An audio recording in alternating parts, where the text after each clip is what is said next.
작으니까 여러 사람이 힘을 합쳐서 하나님 기뻐하실 줄로 믿습니다. 오늘 주시는 말씀은 요한 3서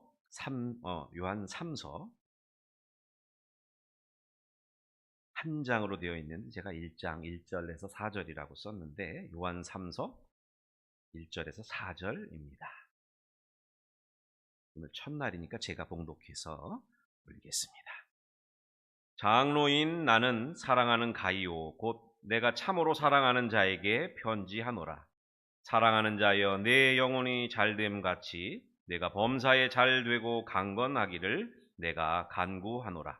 형제들이 와서 내게 있는 진리를 증언하되 내가 진리 안에서 행한다 하니 내가 심히 기뻐하노라. 내가 내 자녀들이 진리 안에서 행한다 함을 듣는 것보다 더 기쁜 일이 없도다. 아멘.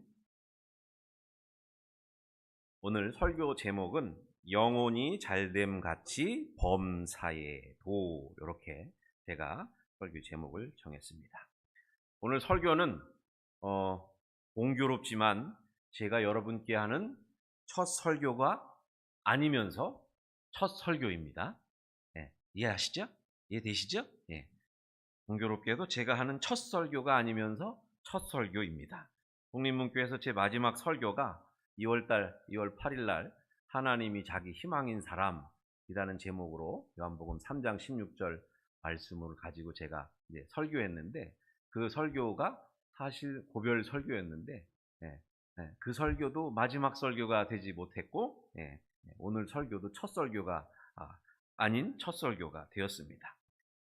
떠날 때에 다시 만날 것을 믿었던 어떤 시인이 있었는데 그 사람 말처럼 오늘 설교가 그런 설교가 되겠습니다. 그럼에도 불구하고 하나님께서 새로운 은혜로 채워 주실 줄로 믿습니다. 저와 여러분이 한 은혜 받게 되기를 소망합니다.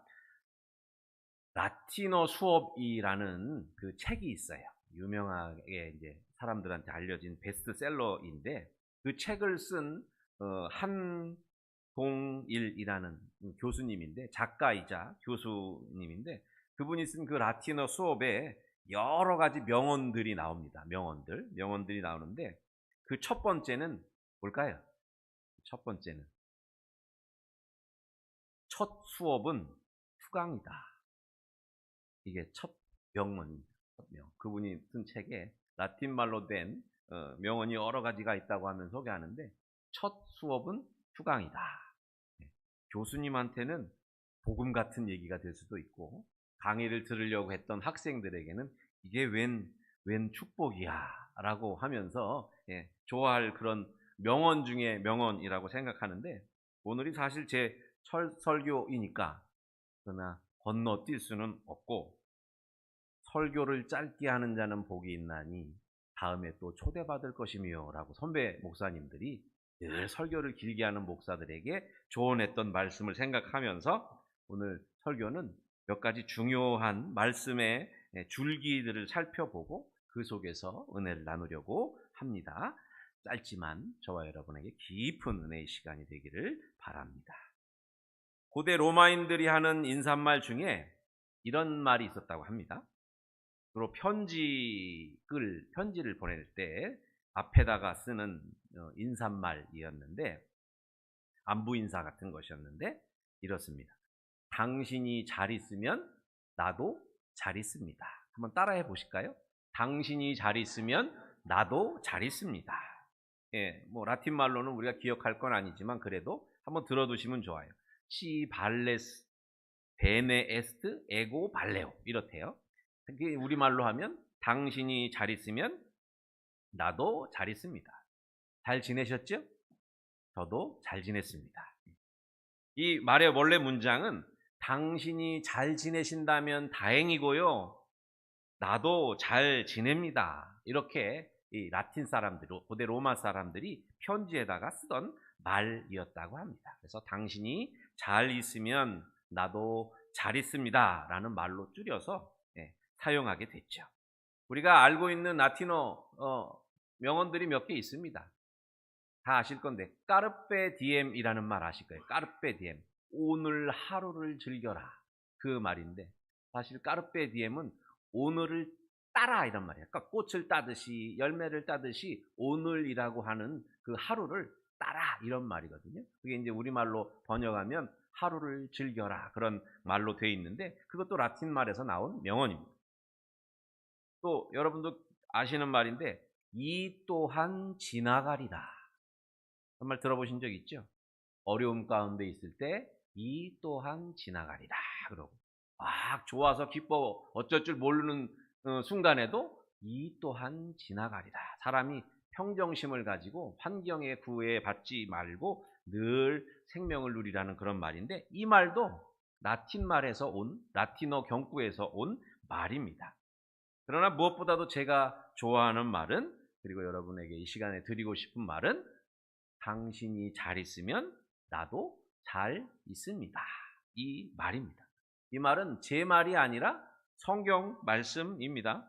오늘 본문 우리가 읽고 있는 이 요한 3서 2절에 우리가 너무나 잘 아는 내용이죠. 같이 한번 읽어볼까요? 같이 한번 읽어볼까요? 2절. 사랑하는 자여 내 영혼이 잘됨 같이 내가 범사에 잘되고 강건하기를 내가 간구하노라. 아멘.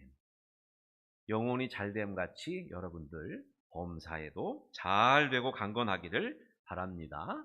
이 말은 단순히 빌어주는 말이 아니라 실제로 그렇게 돼야 하는 그런 말입니다. 사람이 첫 발을 이렇게 내디딜 때 이런저런 준비를 하고 각오를 하고 계획을 세우고 하면서 뭐 마음이나 몸이나 다 바쁘기 마련인데 저는 그런 것보다 먼저 제일 중요하게 생각한 것이 이 말씀입니다. 성도들이 영육 간에 강건하며 또 일상을 은혜 안에서 평안하게 살아갈 수 있다고 하면 그것은 목회자에게 더할 나위 없는 기쁨이기도 하고 목사가 품을 수 있는 가장 최종적인 목표라고도 할 수 있습니다. 그래서 저는 이것만큼 중요한 것이 없다고 믿으면서 그렇게 섬겨왔고 이제까지 왔습니다. 그래서 오늘 설교 제목도 영혼이 잘됨 같이 범사에도라는 제목을 붙였습니다. 제가 여러분께 드리는 첫 인사말이다 다짐은 그래서 여러분이 잘 지내시면 저도 잘 지내게 된다는 말씀입니다.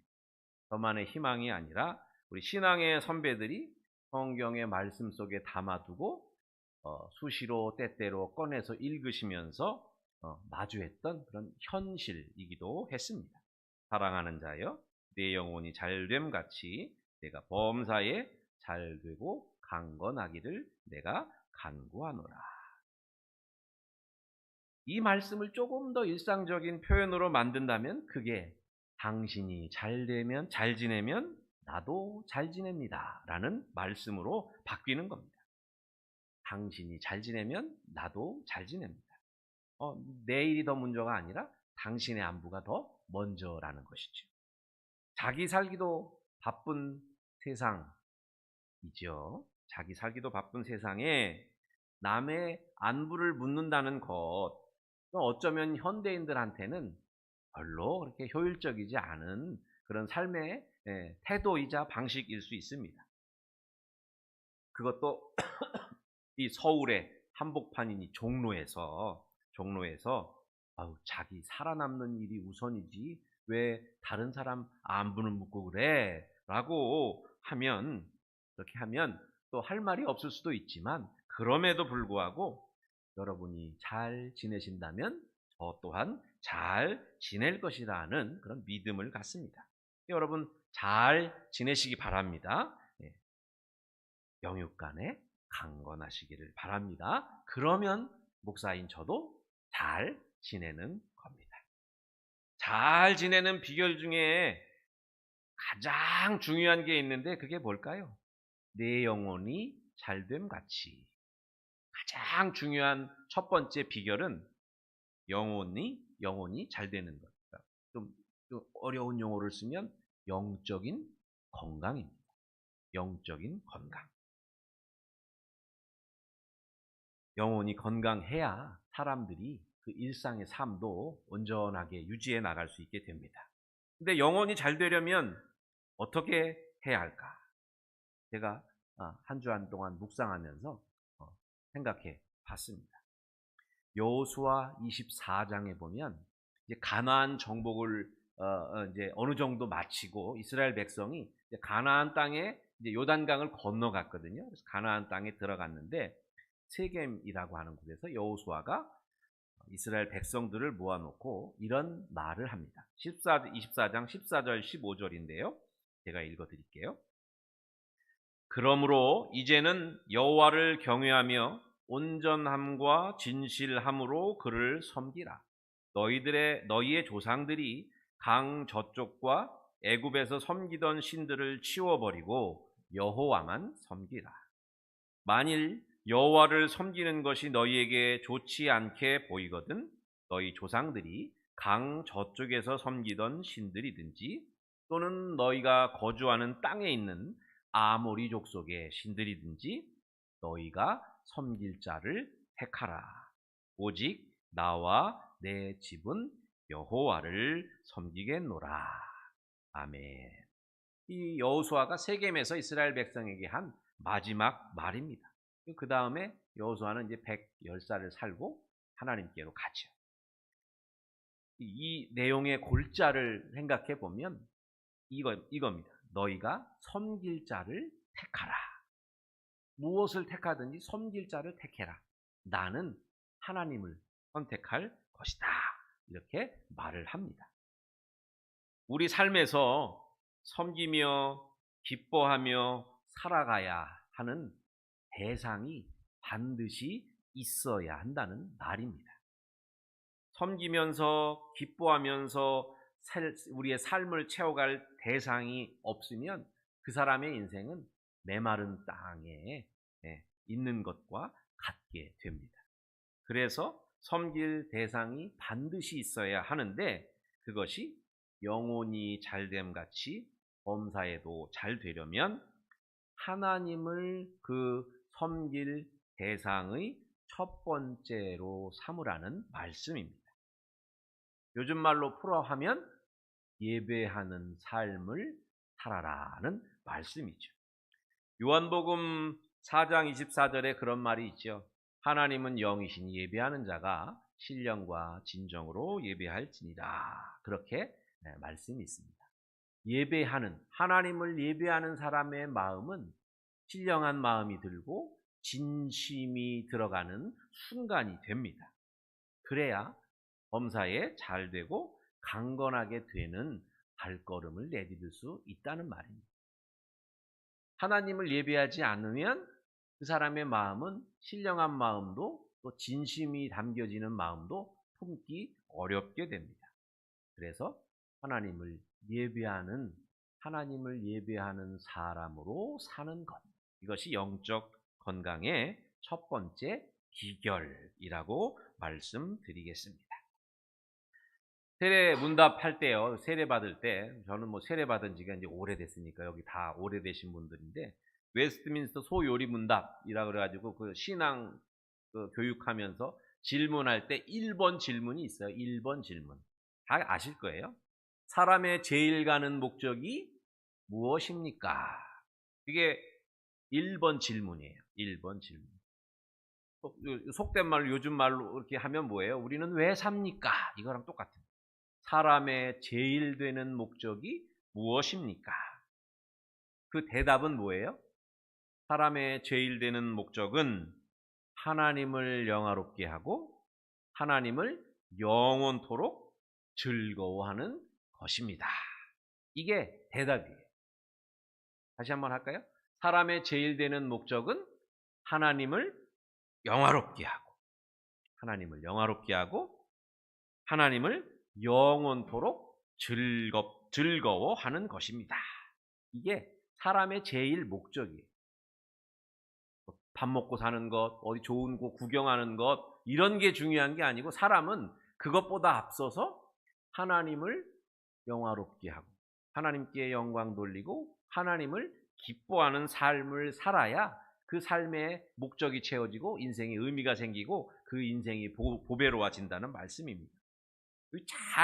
잘 들어보시면 주어가 하나님이 아니라 우리가 주어예요. 사람이 주어예요. 그리고 하나님은 뭐예요? 목적이에요. 목적. 우리의 목적이. 하나님을 영화롭게 하고 하나님을 영원토록 즐거워하는 것. 이게 목적이에요. 하나님이 기뻐하시고 뭐 이런 게 중요한 게 아니에요. 우리가 하나님을 영화롭게 한다. 우리가 하나님을 기뻐하고 즐거워한다는 것. 그것이 가장 중요한 우리 삶의 목적이 되는 겁니다. 인간이 주어예요. 인간이 주어. 사람이 그렇게 살아야 되도록 하나님이 인간을 그렇게 지으셨어요. 근데 우리는 이걸 잊고 있어요. 자기 욕심에 이끌리기도 하고 여러 사람의 감언이설에 이끌리기도 해가지고 자기 인생을 목적에서 벗어나게 경영해가는 사람이 많이 생겨났어요. 그래서 늘 교회에서 우리가 예배하고 하나님을 예배하면서 하나님을 기뻐하는 삶을 살기 위해서 목적에 맞는 인생을 꾸려나가기 위해서 노력해야 한다는 말씀입니다. 여러분들 하나님을 영화롭게 하시기 바랍니다.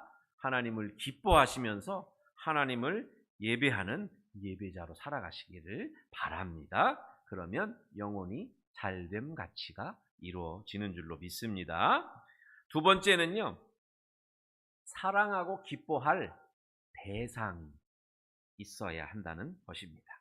하나님만 사랑하는 일로는 영혼이 잘되고 범사에도 잘되는 길을 걷기가 쉽지 않습니다.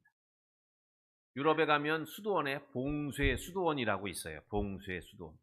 수도원에 수도사들이 자기 방과 수도원 안에만 갇혀 있고 세속에서 사람들을 만나거나 하지 않고 기도만 하고 성경만 보고 하는 사람들이 있어요. 그런 사람들은 교회라는 거대한 공동체에 꼭 필요한 사람들이기도 하지만 다 그렇게 살 수는 없어요. 우리는 다 이 세상에 나와서 하나님을 기뻐하고 하나님을 영화롭게 하는 삶을 사는 것이 더 중요합니다. 하나님이 우리를 만드실 때, 지으실 때 하나님을 기뻐하면서 살지만 또한 이 육신이 사랑할 사람을 함께 기뻐하고 즐거워하면서 사랑할 사람을 갖고 살게 하셨어요. 그러니까 육신이라고 하는 이 실체를 갖고 있죠. 그렇기 때문에 우리는 사랑하고 기뻐할 사람을 두고 있어야 됩니다. 하나님을 예배하는 우리 영적 건강을 위한 삶이 예배 생활이라고 한다면 우리의 일상생활에서도 우리가 사랑하고 기뻐하면서 섬겨야 될 사람들이 꼭 필요합니다. 이 사람이 없으면 그 사람의 일상이 그리 행복하지 않아요. 전우익 씨라는 그 시골 농촌에서 농사 짓는 분이 혼자만 잘 살면 무슨 재민겨 라고 하는 제목의 책을 썼는데 우리가 그런 맥락에서 생각해 볼 수 있습니다. 더불어서 살고 내가 사랑하고 섬기면서 기뻐할 상대, 사람이 있어야 우리의 인생이 범사에 잘 되고 또 강건하게 유지된다는 것입니다.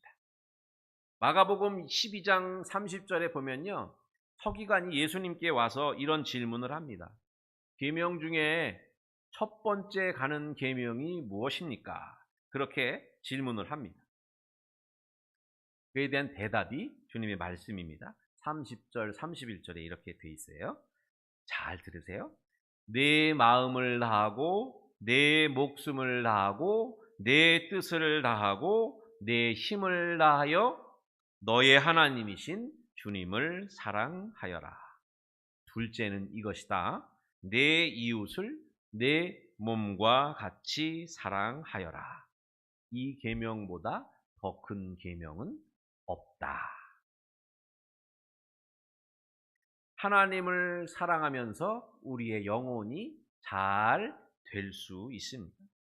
이웃을 사랑하면서 우리의 일상이 잘 되고 강건해지는 삶을 살 수 있습니다. 이것이 그리스도 안에서 더할 나위가 없는 성도의 삶이 되는 줄로 믿습니다. 요약을 하면 하나님 사랑, 이웃 사랑, 예배 생활, 일상생활, 요게 잘 어우러지면 우리의 영혼이 잘됨 같이 범사에도 잘 되고 강건하게 되는 삶을 살게 된다는 말씀입니다. 여러분들 그렇게 사실 수 있기를 바랍니다. 예. 여기서 놓치면 안 되는 것 한 가지가 있는데 31절에 같이 한번 생각해 보세요. 제가 말을 할 테니 잘 들어보세요. 둘째는 이것이다. 내 이웃을 내 몸같이 사랑하여라. 이보다 더 큰 계명은 없다. 이웃을 사랑하는 일에 하나님이 기준을 정해 주셔요. 얼만큼 사랑해야 되는지, 어떻게 사랑해야 되는지, 또 몇 번이나 사랑해야 되는지, 언제 사랑해야 되는지 이런 것들을 정해 주시는데 그 기준이 무엇이에요? 내 몸같이. 내 몸같이 사랑하라. 자기를 사랑하는 것에서 더하지도 말고 빼지도 말고 딱 그만큼, 나를 사랑하는 그만큼 내 이웃을 사랑해라는 말씀을 기준으로 정해 주시는 겁니다. 내가 없으면 너도 없다. 이것 우리가 잊으면 안 됩니다. 중요한 거는 자기 자신을 사랑하고 소중히 여기는 것에서부터 이 모든 것들이 시작된다는 말씀입니다. 이게 사랑의 삼각형이에요. 하나님 사랑, 이웃 사랑, 그리고 나. 다시 한번요. 하나님 사랑, 이웃 사랑, 그리고 나. 그게 사랑의 삼각형이에요. 그래서 내가 나만 남아있는 게 아니라 내가 하나님을 기뻐하고 하나님을 영화롭게 하는 영적인 삶, 그리고 내가 이웃을 사랑하는데 내 몸과 같이 사랑하는 이 일상 속에서의 삶이 온전해지면 우리의 영혼이 잘됨 같이 범사가 잘 되는 줄로 믿습니다. 하나님을 사랑하는 일에도 주님이 그러시잖아요. 내 마음을 다하고 내 목숨을 다하고 내 뜻을 다하고 내 힘을 다하라고. 그리고 이웃을 사랑할 때도 내 몸 같이 사랑하라. 하나님 사랑하는 일의 시작이자 기준은 나 자신입니다. 자기를 사랑하지 않는 사람은요, 하나님을 사랑할 수 없습니다. 자기를 아끼고 소중히 하지 않는 사람은요, 이웃을 소중히 여기고 아껴줄 수 없습니다. 이웃을 사랑하는 기준이 나 자신입니다. 그럼 오늘 생각해 보세요. 그래서 가족들 말고 교회이든 아니면 우리 마을 삶터의 주변이든 혹은 직장이든 어디든 내가 사랑하고 아껴주면서 섬길 사람을 한 사람, 두 사람 정해놓으세요. 그 사람이 알든 모르든 상관없어요. 내가 그 사람을 아껴주고 위해주고 사랑하면서 내 삶이 더 부요해지게 될 줄로 믿습니다. 오늘의 결론입니다. 그래서 일단 여러분이 영혼이 잘됨을 위해서 예배 생활에 힘쓰셨으면 좋겠습니다. 일상생활에 활력을 넣을 수 있는 그런 예배 생활에 여러분들이 힘을 쓰시기 바랍니다. 저도 여러분이 잘 지내시도록 예배를 준비하는 일에 힘을 쓰겠습니다. 여러분도 예배 생활에 힘을 쓰시고 그 삶을 위해서 일상생활에서도 열심히 즐겁게 살아가실 수 있기를 바랍니다. 주일이면 나오시는데 혼자만 달랑 오지 마시고 소중한 사람들 한 사람씩 데리고 나오시면 더 좋습니다. 그래서 하나님 나라의 일들, 하나님의 손길을 느끼시는 그런 시간이 되도록 여러분들이 예배 생활에 힘쓰시면 좋겠습니다. 그리스도인의 삶이라는 것은 하나님의 은혜 안에 거하는 삶입니다. 하나님의 은혜 안에 거하는 삶이라는 것은 예배 생활과 일상 생활이 잘 어우러져서 영적으로는 평안하고 일상에는 큰 걱정거리 없이 하루를 지내는 것이라 하겠습니다. 우리 주보 맨 앞에 보면 그런 말씀이 있죠. 풍성한 생명을 누리고 나누는 교회. 요한복음 10장 하반절에 있는 내가 온 것은 양으로 생명을 얻고 더 풍성히 얻게 하려 함이라. 주님의 말씀입니다. 이게. 그것이 하나님이 우리를 예수 믿게 하시고 예수 믿는 삶 속에서 주시려고 하는 가장 중요한 내용입니다. 그래서 주님의 몸된 교회는 이 교회 안의 몸된 지체를 이루고 있는 성도 한 사람 한 사람이 믿음과 은혜 안에서 생명을 얻고 그 얻은 것을 빼앗기지도 않고 잃어버리지도 않고 풍성히 누리게 된다면 온전해지는 줄로 믿습니다. 옆 사람 이렇게 한 번씩 쳐다보시면서 말씀해 보실까요? 당신이 잘 지내면 저도 잘 지냅니다. 당신이 잘 지내면 목사님도 잘 지냅니다. 예. 예배의 은혜 안에 거하시기 바랍니다. 그래서 이 예배 생활과 일상생활이라는 이 두 가지 기둥, 여러분들 인생의 기둥을 잘 세워 두십시오. 그러면 영혼이 잘됨 같이 범사에도 잘 되고 강건하게 되는 줄로 믿어서 이 말씀의 은총이 여러분의 삶을 이끌어 가시기를 간절히 바랍니다. 기도하겠습니다. 좋으신 하나님, 저희들이 무엇이간데 하나님 백성으로 불러주시고 주일마다 모여서 하나님을 예배하는 예배자의 삶을 허락해 주셨는지요.